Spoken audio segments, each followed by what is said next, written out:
അപ്പം ഇന്ന് അവള് കാത്തുമ്മയ്ക്ക് എന്തൊക്കെയാണ് കൊടുത്തേക്കണേന്ന് നോക്കിയാൽ അപ്പോൾ ഇതാ ലഞ്ചിന് കൊടുത്തേക്കുന്ന മുട്ടച്ചോറാണ് കേട്ടോ. ഇത് അവൾക്ക് ഭയങ്കര ഇഷ്ടമാണ്.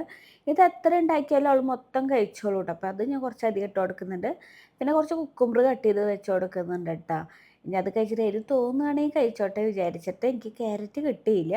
പിന്നെ ഒരു ടീസ്പൂൺ വെച്ച് അതാണ്ട് അടച്ച് മാറ്റി വെച്ച് കൊടുത്തു. പിന്നെ സ്നാക്സിനാക്കുന്നത് മഖാനയാണ് കണ്ടില്ലേ, അത് ഞാൻ കുറച്ച് നെയ്യും ഉപ്പിട്ടിട്ടൊന്ന് റോസ്റ്റ് ചെയ്തെടുത്താണ്. നല്ല ടേസ്റ്റ് ഉണ്ട് കേട്ടോ കഴിക്കാനായിട്ട്. കാത്തുമ്മ അതിൻ്റെ വലിയൊരു ഫാനായിട്ടുണ്ട്. പിന്നെ ആ കുറച്ച് സ്ട്രോബെറിയും അതേപോലെ തന്നെ ബ്ലൂബെറി അതും കൂടി ഞാൻ ഇട്ട് കൊടുക്കുന്നുണ്ട്. ഇത് രണ്ടും ആൾക്ക് ഇഷ്ടമാട്ടോ. ഫുള്ളും കഴിച്ചിട്ട് വന്നോളും. അങ്ങനെ അതും അടച്ചങ്ങോട്ട് മാറ്റി വയ്ക്കുന്നുണ്ട് കേട്ടോ. ഇനി നമ്മൾ അടുത്ത പരിപാടി കാത്തുമ്മയുടെ ലഞ്ച് ബോക്സ് ടവൽ വെച്ച് കെട്ടുക എന്നുള്ളതാണ്. അപ്പോൾ അത് ഞാൻ നല്ല ടൈറ്റായിട്ട് കെട്ടി കൊടുക്കുന്നുണ്ട്.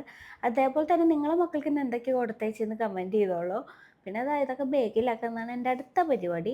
അങ്ങനെ ഞാൻ ചോറ്റും പാത്രം വെള്ളം കുപ്പിയൊക്കെ ബാഗിലാക്കുമ്പോഴേക്കും അത് കണ്ട് നമ്മളെ കാത്തുമ്മ അങ്ങോട്ട് അലമ്പായി തുടങ്ങിയിട്ടുണ്ടായിരുന്നു. പിന്നെ ഇതായിരുന്നു കേട്ടോ ഇവിടുത്തെ അവസ്ഥ.